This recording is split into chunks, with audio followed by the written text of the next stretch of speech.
ازيكم؟ معكم احمد صالح من رابطه الفتنس. هنتكلم عن خرافات في الجيم. الفيديو هيبقى قصير كده، وبعد كده نبقى ناخد الموضوع الفيديو طويل بالتفصيل. سواء ولد او بنت لسه بيبتدوا رياضه، انا عايز ابتدي اتمرن حديد، انا حابب اللعبه بس مش عايز ابقى جسم كبير يبقى زي بيج رامي. هو يا ريتها والله بالسهوله دي. اولا، كل البودي بيلدرز 95% منهم بياخدوا هرمونز. انت عمرك ما هتوصل للجسم ده. ثانيا، حتى لو خدت هرمونز جسمك هيكبر جدا، بس عمرك ما هتوصل بالكثافه دي ولا بالشكل الجمالي ده. انت نازل تتمرن، اتمرن لحد ما توصل للشكل اللي انت عايزه، بعد كده وقف. لو انت حاسس ان انت هتنزل جسمك هينفش، دي يعني خرافه، مفيش حد بيوصل لده. خلاص يا عم، اكبر، اوصل لحجم بيج رامي، بعد كده ابتدي خس واحده واحده. ان انت تصغر او ان انت تهدم اللي انت عملته مفيش اسهل من ده.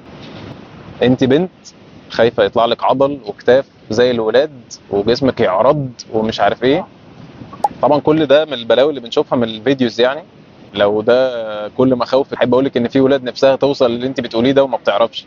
فان بنت تعضل ويطلع لها عضل وكتاف وباي وتراي ودراعات وتشست وبتاع وانوثتك تتمحي برضو.